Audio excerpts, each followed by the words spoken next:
Okay, so it is 1 o'clock in the afternoon. Full fasted morning. The entirety of doing this high fat diet, I've been doing intermittent fasted, like I said, in the full day of eating. Video link below if you haven't seen it. And so this is me hydrated. I've had a cup of tea. I have been sat out in the sun whilst doing that, which has kind of got the blood flowing a little bit. Done a little bit of stretching, and after this I'm going to go get my carbs in alongside some fats before going to training, and then hopefully you'll see a difference between then and now, and also hopefully you'll see a difference between now and the previous update. On a morning weight of 178.8 pounds, I am on uneven ground, so I'm a little bit lopsided here.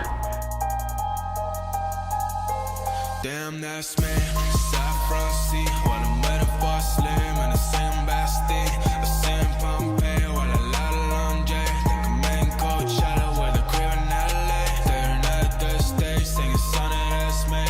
Bump that head when I'm sailing out seas, and I make them bands. Get my ass started with a pair like that. Man, I think I'm a dream. I'm a dream and I'ma wake up in the state that I've been doing too much. Other things on me to flourish.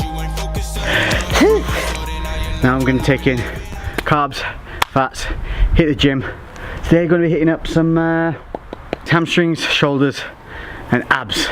Although if I do a lot of abs they're going to swell up, so that might be an issue when we compare. And little accessories like forearms and diddly doodle. So pre-workout will be these, which are honey covered cinnamon cashew nuts, 50 grams of those, and probably a little bit overripe banana, but 20 grams of carbs.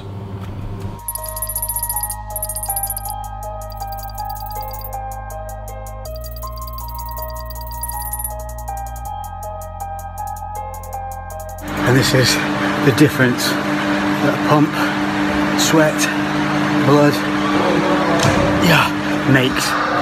Ooh. It is getting a little bit cheeky now.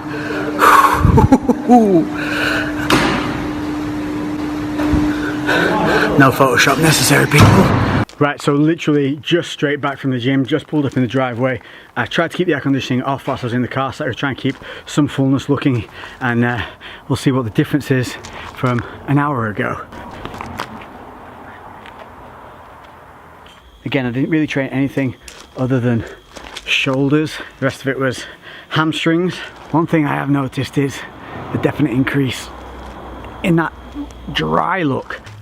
Much more detail in the shoulders, chest. Let me say it straight, you're not dry. What it means is just that the water in the muscle and not between the muscle and the skin.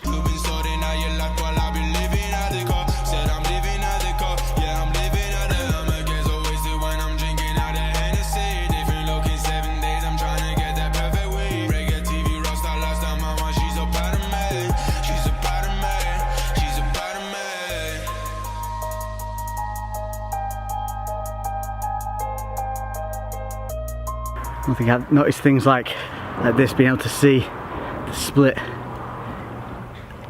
lot of those fibers in the biceps.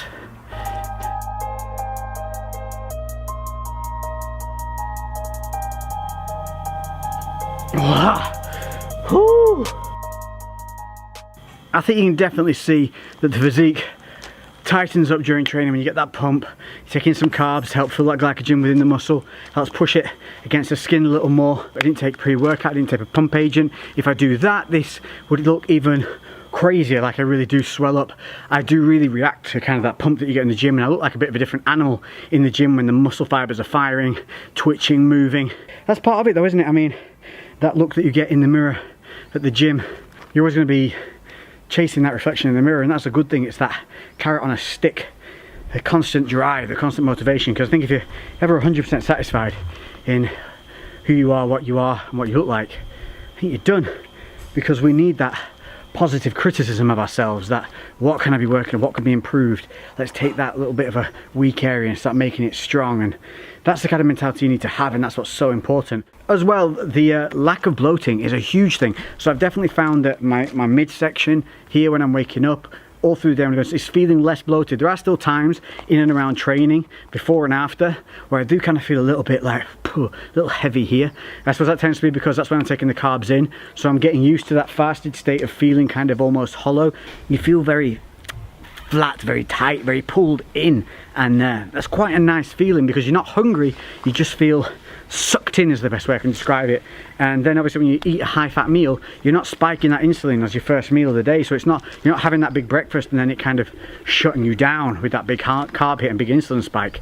And what I found with changing from that high carb low fat to a low carb high fat, I've been able to get my food in a little easier, in a more enjoyable fashion. Cost wise, it really isn't that much of an expensive change, or change budget wise, because you're able to get fats in smaller volumes, which means you're actually not having to make as much food. So portion for portion, you're actually probably going to be eating less volume to get the same calories in that you would do on an equivalent calories on a higher carb, lower fat diet. One to look at in terms of how your energy is differing through the day. And what I found through the day is, through the first week or so, I was super lethargic. I think that was because my blood sugar levels, my insulin and all that was kind of leveling off, and I was kind of having a big dip before it all kind of leveled off back to normal, because I was eating such high carbs before. I was on 350 to 400 carbs. I was taking in around about 150 of those carbs alone just around working out.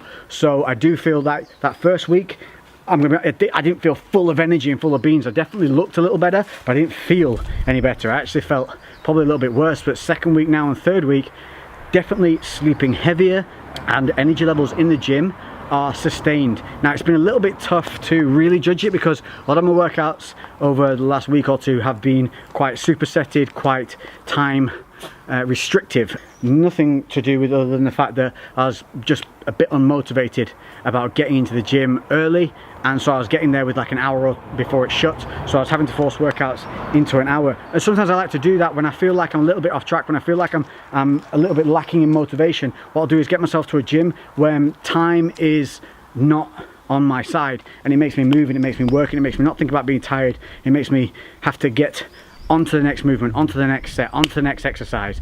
Like I said, I train a lower volume per session but a higher frequency, so I'll do more body parts in a session, so the overall volume's the same, but I'm spreading it over 3 body parts instead of 1 or 2, but I'm training each of those body parts at least twice a week, so they're getting hit, if not a little bit more than if you do them on singular body days. But that works on a benefit of growth and maintenance and progression, because by hitting the body parts on a more regular basis in a 72-hour period, you are encouraging that protein synthesis and growth within that muscle more frequently. You're stimulating it more often, and force the body to want to keep the muscle, keep the way it looks. And by utilizing it more frequently, we are 100% creating that scenario. It's also going to be joint sparing, it's going to be central nervous system sparing. More important than anything, it's more fucking interesting. When you get in the gym, you're doing more body parts, you're doing more movements, and you are rotating through faster. So your interest in the sessions becomes greater. And if you're going in and it's, say, hamstring day, and you fucking hate hamstrings, you're not going to put your all into that, especially if you're on a day of low motivation. But if you're going in and hamstrings is intertwined with biceps, which you love, I guarantee that you're going to push through that session harder than you would if it was just the other one. Makes sense?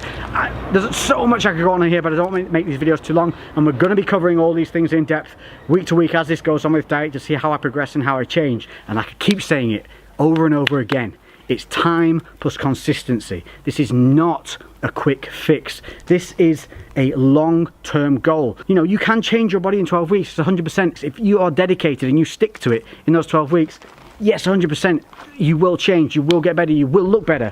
But it's what you do afterwards and what you continue to do after that that's going to dictate how you look. Because it's useless looking good for 2 or 3 weeks of a 52-week year.